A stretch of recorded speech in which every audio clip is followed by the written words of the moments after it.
ঘুমোবো আমি, ঘুমোবে তুমি, গল্প শোনাবে ঘুম পড়ি, হালকা আলো চোখ বন্ধ। চলো একটা গল্প শুনি, রাতের গল্প বাংলায়। আজকের গল্প চন্দু আর বাছুরের গল্প। এক গ্রামে থাকতো এক চাষি, তার বউকে নিয়ে। দুজনেই খেতে কাজ করত। সারাদিন কঠোর পরিশ্রম করে তারা সংসার চালাতো, কিন্তু তাদের সংসারে অনেক সুখ ছিল। দুজনের মধ্যে ছিল ভালোবাসা। চাষি আর চাষির বউয়ের একটি সন্তান ছিল, পুত্র সন্তান। কি চমৎকার দেখতে ছিল সেই ছেলে, দেখলে আর চোখ ফেরানো যায় না। কিন্তু হায়, সুখ কি বেশিক্ষণ থাকে?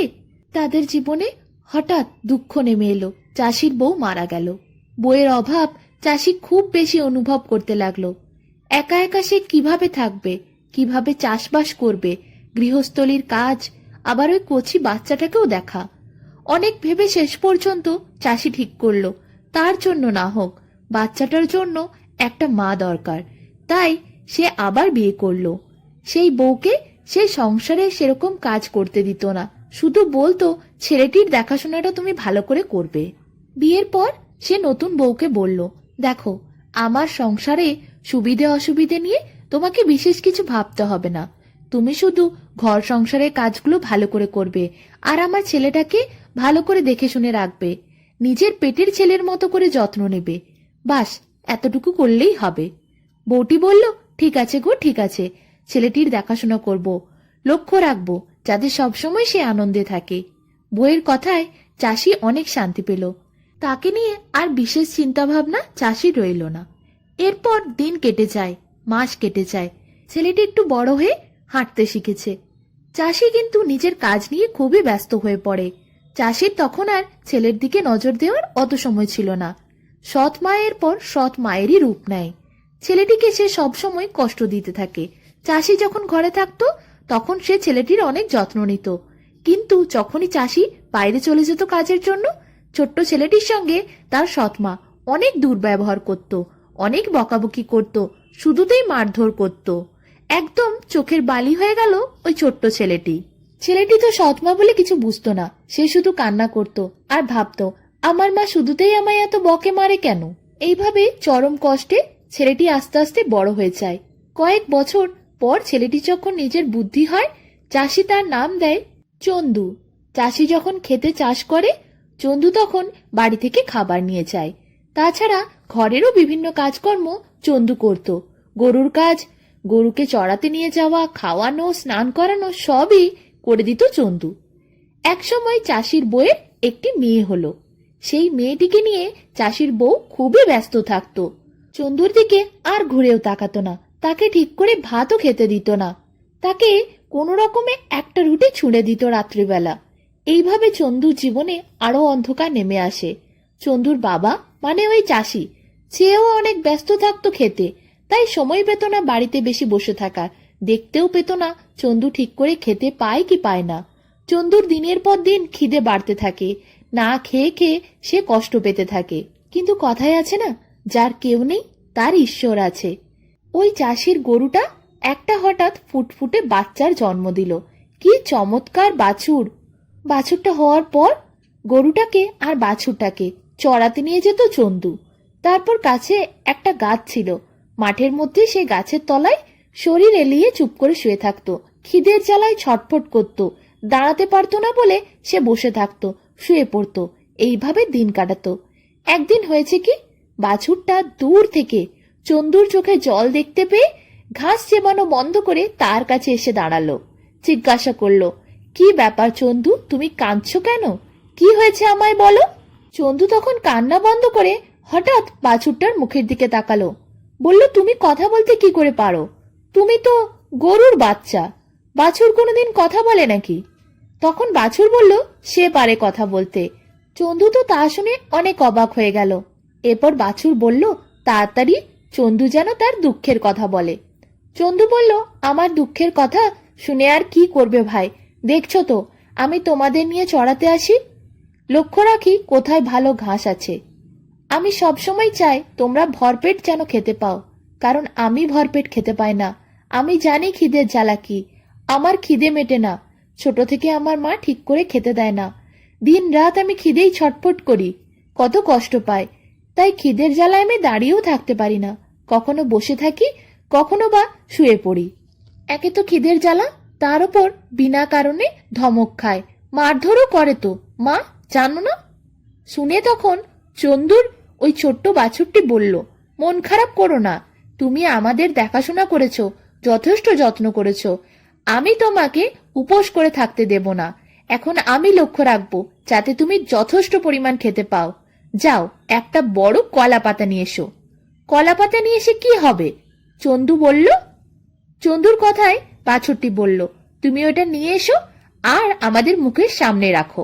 চন্দু যেই কলা পাতাটা নিয়ে বাছুরের মুখের সামনে রাখলো, বাছুর কিরকম একটা শব্দ করলো, আর সাথে সাথে অপূর্ব রকমের কত সব মিষ্টি সেখানে তৈরি হয়ে গেল। পাতা ভর্তি করে সেখানে মিষ্টান্ন, সন্দেশ, রসগোল্লা, মালপোয়া, সীতাভোগ, মিহিদানা, কত রকমের যে খাবার সে বলে বোঝানো যাবে না। দেখে তো চোখে জল চলে এলো চন্দুর। চন্দু তাকিয়ে রইল বাছুরটার দিকে। এরপর বাছুরটি বলল, নাও ভাই, পেট পুরে খাও তুমি। চন্দু খুব খুশি হলো। আহ, এত সুখাদ্য খাবার সে জীবনে খায়নি। সে আনন্দ করে মিষ্টিগুলো একের পর এক খেতে শুরু করলো। সব মিষ্টি খেয়ে সে শেষ করে দিল। তারপর সন্ধে হলো, বাড়ি ফিরল গরু দুটোকে নিয়ে। তার সৎমা রাতের খাবারে চন্দুকে একটা পোড়া রুটি দিল, কিন্তু সেদিন সে সেটা না খেয়েই শুয়ে পড়ল, কারণ ভরপেট খাবার তার পেটের মধ্যে ছিল। এরপর প্রায় দিন এই ঘটনাটাই হতে থাকলো। গরু দুটোকে নিয়ে চন্দু যেত গরু চড়াতে। সেখানে বাছুরটি চন্দুকে চন্দুর পছন্দ মতো খাবার খেতে দিত। চন্দু একটা কলা পাতা নিয়ে আসতো, আর সে যা খেতে চাইতো বাছুরটিকে বলতো। বাছুরটি সেরকম খাবার কলা পাতার ওপর সাজিয়ে উপস্থিত করে দিত। চন্দু পেট ভরে সেটা খেত। দিন কয়েক এইভাবে চলল। তারপর হঠাৎ করে চন্দুর সৎ মা লক্ষ্য করলো চন্দুর স্বাস্থ্য দিনের পর দিন কেমন ভালো হয়ে উঠছে। তার রূপ যেন আরো ফেটে পড়ছে, শক্তিও বাড়ছে। দেখে খুব হিংসে হলো ওই সৎ মায়ের। কি আশ্চর্য, এই বাড়িতে তারা একসাথে থাকে, একই খাবার খায়, বরঞ্চ তাকে পোড়া রুটি দেয়া হয়, সব থেকে নিম্নমানের জিনিসটাই তাকে দেয়া হয়। তা সত্ত্বেও সে কত সুন্দর দেখতে হচ্ছে, কত স্বাস্থ্য হচ্ছে তার ভালো। কিন্তু এদিকে তার মেয়ে, নিজের পেটের মেয়ে দিনের পর দিন রোগা হয়ে যাচ্ছে, দুর্বল হয়ে যাচ্ছে। সৎ মায়ের মাথায় হাত। সে তো খুব চিন্তায় পড়ে। সে ভাবে এর কি রহস্য আছে, সে খোঁজ নেবে ঠিক। পরের দিন সৎ মা মেয়েটিকে বলল, শোন, চন্দু যখন যাবে গরুদেরকে নিয়ে চড়াতে, তুই চন্দুকে লুকিয়ে পেছনে পেছনে যাবি আর দেখবি ও কি করে। সারাদিন ওকে গাছের আড়ালের থেকে দেখতে থাকবি। চন্দু সৎ বোন তাই করলো। চন্দু যেই গরুগুলোকে নিয়ে গেল, সেই মাঠের কাছে গিয়ে বসলো গাছের তলায়। তখন চন্দুর বোনটি অন্য গাছের আড়াল থেকে দেখতে থাকলো। হঠাৎ সে দেখলো ঠিক সময় চন্দু খেতে বসলো। বাছুরটির সাথে চন্দু কি একটা কথা বলল, তারপরই কলা পাতার ওপর কত রকমের খাবার এলো। খাবার দেখে লোভ সামলাতে না পেরে ওই ছোট্ট মেয়েটি ছুটে চলে এলো, বলল, দাদা তুই কি খাচ্ছিস রে? বোনকে দেখে চন্দু খুব অবাক হলো। তাড়াতাড়ি তার দিকে জিজ্ঞাসা করলো তাকিয়ে, তুই এখানে কেন এসেছিস? কথাটার উত্তর না দিয়ে মেয়েটি বলল, তুই কি খাচ্ছিস আমাকে দে না একটু। চন্দু বাচ্চা মেয়েটির অনুরোধ আর ফেলতে পারল না। অনুরোধ করার পর তাকে সে দিল। খানিকটা খাবার মেয়েটি খেলো, আর খানিকটা কাপড়ের মধ্যে লুকিয়ে রাখলো। তারপর ভালো করে মুখ মুছে নিল। মেয়েটি উঠে বলল, দাদা কি চমৎকার, এসব তুই রোজ খাস, কিন্তু কই কোনোদিন তো আমাদের বলিসনি, একটুকুও দিসনি। চন্দু তখন বলল, আচ্ছা ঠিক আছে, এখন থেকে তোকে আমি একটু করে দেব, কিন্তু সাবধান, কাউকে কিছু বলিস না কেমন? যদি বলিস তাহলে কিন্তু আর দেব না। বাচ্চা মেয়েটি বলল, ঠিক আছে, বলবো না। কিন্তু মেয়েটি খাবার লুকিয়ে বাড়িতে নিয়ে গেল। তার মাকে সেগুলো দেখিয়ে বলল, এখন বুঝতে পারছো কেমন করে দিনের পর দিন সে তাগড়াই হয়ে উঠছে? তখন সবকিছু শুনে সৎ মা বলল, শোন, কাল থেকে চন্দুর জায়গায় তুই যাবি গরু চড়াতে, তাহলে তুই ওইসব ভালো ভালো খাবার খেতে পারবি। চন্দু বাড়িতে থাকবে, দেখব কেমন করে ও ভালো খেতে পায়। চন্দুর সৎ বোন আর মা মিলে ষড়যন্ত্র করে রাখলো। চন্দু কিছুই বুঝতে পারল না। পরের দিন গরু নিয়ে যাওয়ার সময় হঠাৎ চন্দুর মা তাকে আটকালো। বলল, না, তোকে আজ যাওয়ার দরকার নেই, আজ তোর বোন যাবে। চন্দু তো অবাক হয়ে গেল, বলল, কেন মা, আমি গেলে কি হবে? চন্দুকে তখন চাষির বউ বলল, মানে চন্দুর সৎ মা, তুই এতদিন অনেক গরু চড়িয়েছিস, অনেক খেটেছিস, রোদে বৃষ্টিতে কত কষ্টই করেছিস, কোনো কিছুই গ্রাহ্য করিসনি। কয়েকদিন তোর বোন যাক, তুই বিশ্রাম নে। চন্দু বলল, তার বিশ্রামের প্রয়োজন নেই, সে ঠিক আছে, সে যাবে। কিন্তু কিছুতেই চাষির বউ তাকে যেতে দিচ্ছিল না। সে যতবারই যেতে চাইছিল তাকে বলছিল, না, তোকে যেতে হবে না, আজ তোর বোন যাবে। এরপর কিছুতেই আর কথা কাটতে পারল না চন্দু। শেষে সে গোয়ালে গেল, ছোট্ট বাছুরটিকে সব কথা খুলে বলল। এরপর বাছুর বলল, যা হওয়ার হয়ে গেছে, তা নিয়ে আর দুঃখ করে কি হবে? বোনকে তুমি খাবারের ভাগ না দিলে ভালোই করতে। যাই হোক, আর কিছু করার নেই, দেখি তোমার জন্য কি করতে পারি। ঘরে যাও, মন খারাপ করো না। তার কথায় চন্দু অনেকটা আশ্বস্ত হলো। এরপর গোয়াল ঘর থেকে বেরিয়ে সে নিজে চলে গেল নিজের ঘরের দিকে। সেই দিন চন্দুর বোন গেছিল গরু চড়াতে মাঠে। কখন কি করতে হবে, কিভাবে চলতে হবে, সবকিছু ভালো করে বুঝিয়ে দিয়েছিল সৎ মাটি তার মেয়েকে। গরু নিয়ে যেয়ে মেয়েটি মাঠে গিয়ে চড়াতে শুরু করলো। ঠিক সময় সে কলা পাতা নিয়ে এসে রাখলো বাছুরের সামনে খাবারের জন্য, কিন্তু বাছুর কলা পাতাটা মুখে করে চিবিয়ে ছিঁড়ে দিল। টুকরো টুকরো হয়ে গেল কলা পাতাটা। মেয়েটা সারাদিন কোনো খাবারই আর পেল না, না খেয়ে সারাদিন রইল। তার মায়ের আর তার ষড়যন্ত্র কাজে লাগলো না। তার যেমন খিদে পেয়েছিল, মেজাজও তেমনি বিশ্রী ভাবে চড়ে উঠেছিল। ছোট বাছুরটির বাবা মা ছিল তার সাথে। ছোট বাছুরটিকে ফেরার পথে মেয়েটি খুব রেগে থাকার জন্য একটা লাঠি করে এক ঘা মারলো। তা দেখে বলদ খুব রেগে গেল, সে মেয়েটিকে খুব জোরে গুতিয়ে দিল। এরপর মেয়েটি রাস্তায় পড়ে গেল। তার এত জোরে লেগেছিল সে আর কোমর নিয়ে উঠতে পারছিল না। জোরে চিৎকার করতে আরো আশেপাশের লোকেরা ছুটে এসে তাকে তুলল। তারা সবাই মিলে মেয়েটাকে আর গরুগুলোকে তাদের বাড়িতে পৌঁছে দিল। ঘটনা যখন তার মা জানতে পারলো, খুব রেগে গেল, বলল, এই গরুদেরকে আর বাড়িতে রাখা যাবে না, এদেরকে বিক্রি করে দাও। চাষি সবসময় তার বউকে বিশ্বাস করত আর তার কথাতেই চলতো, তাই চাষি রাজি হয়ে গেল। সে বলল, তাড়াতাড়ি যাব, ওই গরুগুলোকে বিক্রি করার ব্যবস্থা করব। ঠিক বলেছ তুমি। শুনে এদিকে চন্দুর ভীষণ কষ্ট হলো। সে দৌড়তে দৌড়তে গেল, বাছুরকে বলল, তোমাকে বিক্রি করার কথা ভাবছে, এখন আমি কি করব জানি না, আমাকে বলো আমি কি করব। তখন বাছুরটি বলল, দেখো, একটু ভেবে বলো, হতাশ হয়েও না, যেমন বলছি যদি তেমন ঠিক করতে পারো তাহলে কোনো ভাবনা থাকবে না। চন্দু বলল, ঠিক তেমনই কাজ করব, তুমি বলে তো দেখো। এরপর বাছুর বলল, মন দিয়ে শোনো, খদ্দেরকে বিক্রি করার পর তোমার বাবা টাকা নিয়ে আমায় তাকে দিয়ে দেবে, কেমন? আর খদ্দের তখন আমার বাবা মাকে সবাইকে নিয়ে রাস্তায় এগোবে। সেই সময় তুমি গিয়ে বলবে, দড়িটা আমাকে দাও, ওই দড়িটা তোমার চাই, কারণ ওই দড়িটা তোমার। তা শুনে একটু আশ্চর্য লাগলেও কাজ হয়ে যাবে। সে আপত্তি করলেও তুমি ছাড়বে না, দড়িটা তুমি হাতে নেবেই।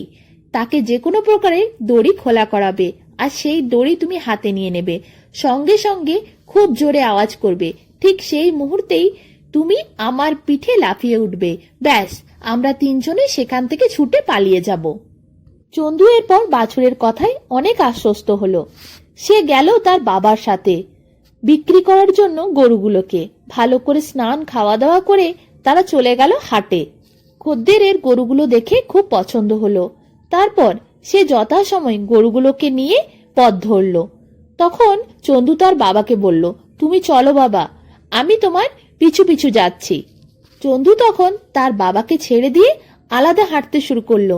দেখতে দেখতে সেই লোকটার কাছে চন্দু চলে গেল, যে গরুগুলোকে কিনে নিয়ে যাচ্ছিল। সে লোকটিকে বলল, তুমি গরুগুলো কিনেছ, দাম দিয়েছ আমার বাবাকে, কিন্তু ওই দড়িটা আমার, দড়িটার দাম দাওনি, আর দড়িটার দাম আমি নেবও না। ওই দড়িটা আমার চাই, ওই দড়ি আমার অনেক পুরানো দড়ি, ওই দড়ি তোমাকে দিতেই হবে, তুমি আমাকে দড়ি ফেরত দাও। লোকটি বলল, এখন গরুগুলো তো ছাড়া হয়ে যাবে দড়িটা দিলে, আমি গরুগুলোকে বেঁধে নিয়ে যাচ্ছি, কিভাবে বেঁধে নিয়ে যাব? চন্দু কিছুতেই কথা শুনল না, বলল, দড়ি দিতেই হবে। চন্দু এরপর লোকটির হাত থেকে দড়িটি কাড়িয়ে নিল খোলার জন্য, কিন্তু না খুলে চন্দু তড়াৎ করে চেপে বসলো বাছুরটির বাবার গায়ে। তারপরে বাছুরের মা, বাবা আর বাছুর তিনজনে চন্দুকে নিয়ে ভীষণ জোরে ছুটতে শুরু করলো। ঊর্ধ্বশ্বাসে তারা দৌড়ে পৌঁছে গেল একদম সীমান্ত পেরিয়ে অন্য গ্রামে। সেই দিনের পর থেকে চন্দু আর কোনোদিন সেই চাষির কাছে ফিরে আসেনি। গরুদেরকে নিয়ে সে একদম নিরুদ্দেশ হয়ে গেছে, আর সেই গরুগুলোকেও কেউ কোনোদিন খুঁজে পায়নি। চন্দু এরপর অন্য গ্রামে পৌঁছে গিয়ে সেই বাছুরকে তার বাবা মাকে নিয়ে সুখে শান্তিতে এক কুঁড়ে ঘরে থাকতে থাকে। সেখানে সে পছন্দ মতো খাবার খায়। বাছুর বলতে না বলতেই তার সামনে কলা পাতায় হাজারো রকম পদ উপস্থিত করে, আর সে সারাদিন গরু চড়ায়। এরপর সে গরুরা সবাই চন্দুর সাথে খুব সুখে শান্তিতে দিন কাটায়, আর কোনোদিন চন্দুর জীবনে দুঃখ আসেনি। চন্দুর জীবন সুখে শান্তিতে ভরে যায়।